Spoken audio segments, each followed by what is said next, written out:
السلام عليكم ورحمة الله وبركاته. أهلا بحضراتكم متابعينا الكرام بفيديو جديد على قناتكم مكة سبورت. بإذن الله في الفيديو بتاع النهاردة هنتعرف على موعد مباراة الزمالك والبنك الأهلي في الدوري المصري بعدما خسر الزمالك في آخر مباراة له أمام الأهلي في نهائي كأس السوبر المصري 7-6 في ضربات الترجيح، ونتعرف على القنوات الناقلة وملعب وتوقيت والتشكيلة المتوقعة للمباراة. وفي البداية نصلي على النبي أشرف الخلق أجمعين سيدنا محمد عليه الصلاة والسلام، وياريت تدعمنا بلايك والاشتراك في القناة ليوصلك كل جديد إن شاء الله.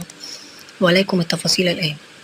يستضيف نادي الزمالك نادي البنك الأهلي في الدوري المصري في الجولة الأولى على ملعبه ملعب القاهرة الدولي. سوف تقام المباراة يوم الجمعة 1/11/2024 من شهر نوفمبر، وسوف تنطلق صفارة المباراة الساعة 7 بتوقيت تونس والمغرب والجزائر، والساعة 8 بتوقيت مصر وليبيا والسودان، والساعة 9 بتوقيت السعودية وقطر والعراق وسوريا وفلسطين واليمن والكويت والأردن، والساعة 10 مساء بتوقيت الإمارات وعمان. وسوف تذاع المباراة على قناة أون سبورت 1. وتأتي التشكيلة المتوقعة للزمالك: حراسة المرمى محمد عواد، خط الدفاع عمر جابر، حمدي المسلوسي، حسام عبد المجيد، محمود بنتايج، خط الوسط ناصر ماهر، عبد الله السعيد، زيزو، خط الهجوم زياد كمال، سيف الدين الجزيري، محمد الشحات.